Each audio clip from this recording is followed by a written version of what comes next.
शुरू करने से पहले गाइस मैं आप लोगों को बताना चाहता हूँ, अगर आप लोग यहाँ पर नंबर 0 को एपिसोड सबसे पहले सुनना चाहते हैं तो आप जल्दी से स्टोरी हैप्टिक चैनल को सब्सक्राइब कर लें, क्योंकि यहाँ पर एक्स्ट्रा एपिसोड्स मिला करते हैं और डेली 4 एपिसोड्स आ जाते हैं। वहीं विपिन भी अब उसके ऊपर सर हिलाए बिना नहीं रह सका।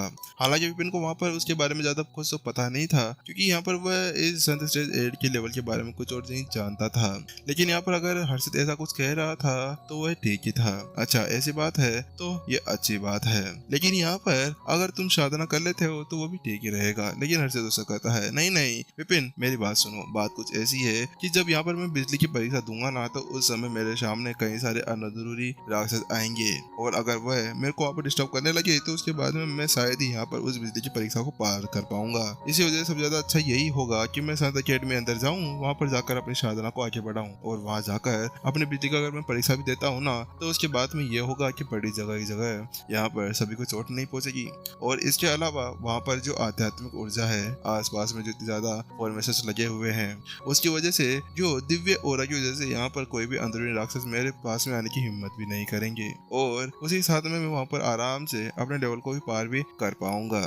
वही उसकी बात सुनने के बाद विपिन ने भी अपना सिर हिला दिया। वो वहाँ पर समझ चुका था कि आखिरकार हर्षित कहने की क्या कोशिश कर रहा था। बात कुछ ऐसी थी कि जो अंदरूनी राक्षस थे ना, वह एक तरह के राक्षस थे, और जो वहाँ पर संत अकेडमी के अंदर वो परीक्षाएं दी गई तो उसके साथ में वह आराम से उनसे बच सकता था, क्योंकि संत अकेडमी के अंदर हर जगह मास्टर सेक के बहुत से लेख लिखे हुए थे जिनके अंदर दिव्य ओरा भरा हुआ था। इसी वजह से शायद किसी के अंदर इतनी ज्यादा हिम्मत होगी। हालांकि यहाँ पर विपिन अभी कुछ और भी सोच रहा था, लेकिन यहाँ पर वह विपिन थोड़ी ना था। वह बात कुछ ऐसी थी कि जो विपिन था ना, वह रह गया हमारा तवाई का देवता, और वह यहाँ पर किसी भी अंदरूनी राक्षस को अपना पालतू जानवर बनाकर रखता था। वो ऐसा तो थोड़ा था कि उसके जैसे सभी कर सकते हो। यही वो वास्तव में यहाँ पर सफल हो गया, जैसे वहाँ पर अर्षित ने वह सफलता हासिल की थी ना, था उसके साथ में उसके सारे दोस्त हैरान थे।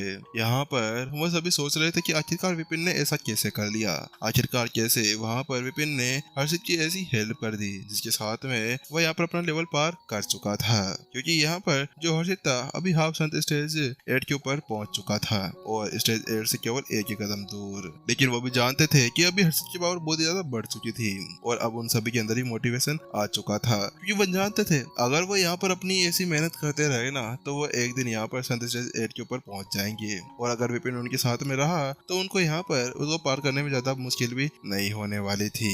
वहीं जल्दी से फारिस आगे बढ़ता है और वह अपने आप को नहीं रोक पाता। वह हर्षित से पूछता है, हर्षित आखिरकार तुम्हारी पावर किस हद तक बढ़ चुकी है, क्या तुम हमें यहाँ पर बता सकते हो? वहीं जब हर्षित ने वो आवाज सुनी तो उसके साथ में वो कहता है, बस इतनी सी बात। ये देखो। उसके अगले ही पल हर्षित अपने हाथ को आगे बढ़ाता है और अपने आगे की जगह को पकड़ लेता है। ऐसा लग रहा था जैसे कि वो किसी चीज को पकड़ रहा हो। कच, और वहाँ पर वो अपने हाथ को जैसे ट्विस्ट करता है ना, तो उसके साथ में सामने का जो डायमेंशन था वो वहीं पर ही टूट जाता है। वहीं जैसे ही वो डायमेंशन वहाँ पर टूटता है तो उसके साथ में ही सभी के मुंह वहीं पर ही फटे रह जाते हैं। ऐसा लग रहा था जैसे कि उनके मुंह के अंदर से भी झरना बहने के लिए तैयार बैठा हो, क्योंकि उस पावर को देखने के बाद में उनके अंदर भी अब लालच आने लगा था। वह सभी यही सोच रहे थे कि अब वह यहाँ पर अपनी सफलता को जल्दी जल्दी हासिल कर ले। वहीं हर्षित भी अपनी पावर्स को देखने के बाद में बहुत ज्यादा हैरान था, क्योंकि यहाँ पर अब संत कबीले के अंदर उसको बहुत ज्यादा सम्मान देने वाला था। इसके अलावा रही हुसैन की बात, तो अब हुसैन उसके सामने नहीं टिक पाएगा। अब तो बस उसके लिए एक चींटी बराबर था। अगर वो उसके सामने आ गया तो उसको वो पटक पटक कर मारेगा और उसके साथ में उसको वहीं पर ही गार्ड भी देगा।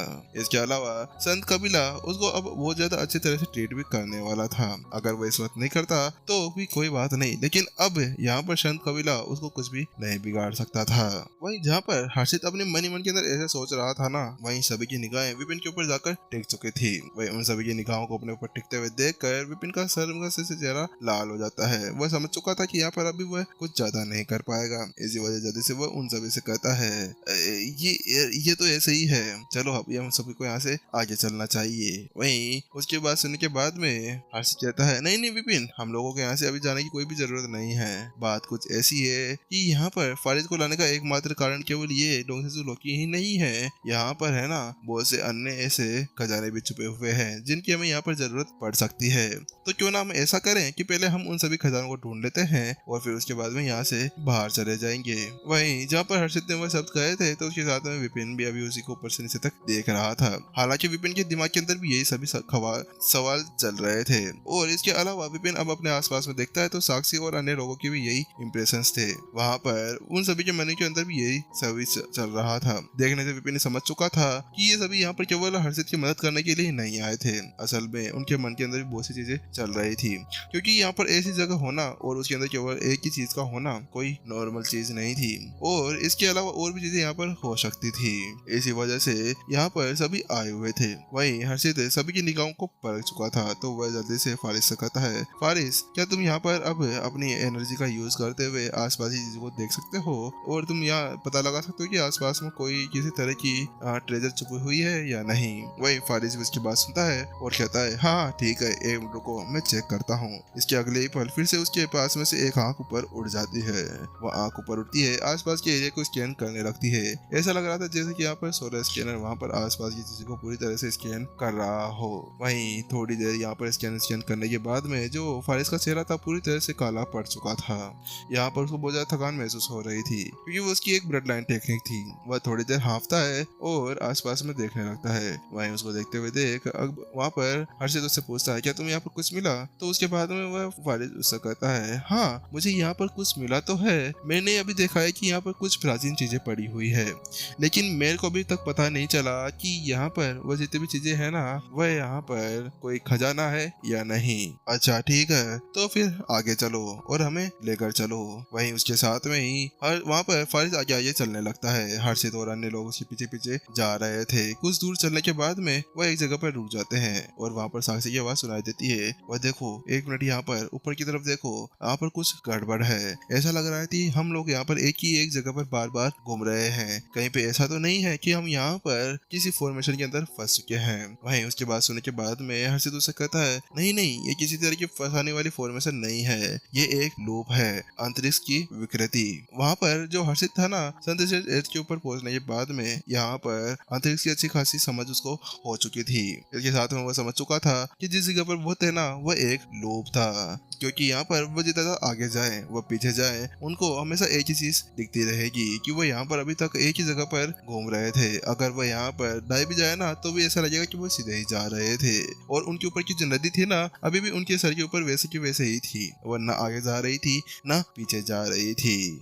तुमने सही कहा, वैसे यहाँ पर कुछ ना कुछ गड़बड़ तो है ही। वही साक्षी की बात सुनने के बाद में विपिन भी अब सोच विचार के अंदर पड़ जाता है, क्योंकि यहाँ पर वो देख पा रहा था कि यहाँ पर जो नदी उनके पैरों के नीचे होनी चाहिए थी वो यहाँ पर उनके सर के ऊपर थी और इसके साथ में ही वो यहाँ पर समझ चुका था कि वह सभी यहाँ पर अभी उल्टे हैं। देखो हम सभी यहाँ पर अभी उल्टे खड़े हैं। हमारी जो ग्रेविटी है ना वह हमें एक अलग ही डायमेंशन के अंदर लेकर आ चुकी है। ये एक तरह का कोई लूप है, यानी कि कोई एक अलग ही डायमेंशन जिसके अंदर हम सभी यहाँ पर अभी फंस चुके हैं। इसके साथ में अगर कोई हमें देखता है तो उनको ये लगेगा कि हम लोग यहाँ पर सीधे खड़े हैं, लेकिन हमें पता है कि हम उल्टे हैं। चाहे से हम यहाँ पर अभी नीचे जाकर खड़े हो जाए ना तो उसके बाद में हमें ऐसा लगेगा कि यहाँ पर हम अभी उल्टे हो गए हैं या सीधे भी नहीं हुए हैं, बस हमें ऐसा ही वहाँ पर दिखता रहेगा, विपिन ने कहा। क्योंकि यहाँ पर उनकी जो छवि थी ना वह पूरी तरह से पलट चुकी थी।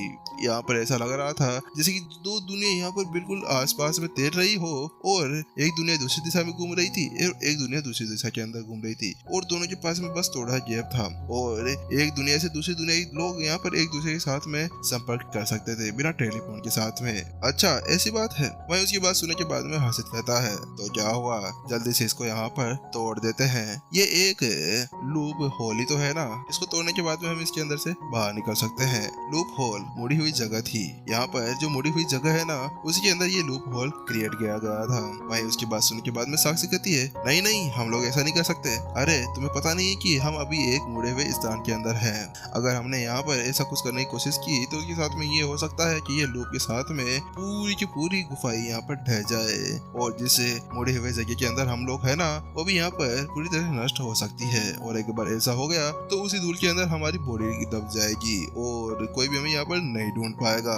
चलिए गाइस फिर हम लोग मिलते हैं नेक्स्ट एपिसोड के अंदर और जाने से पहले स्टोरी हैप्टिक्स चैनल को सब्सक्राइब जरूर जाएं क्योंकि आपको जल्द ही इसके ऊपर नेक्स्ट एपिसोड्स भी मिलते रहेंगे और जल्द जल्दी ही हम नंबर 0 के एपिसोड्स को भी कवर करने की कोशिश करने लगेंगे।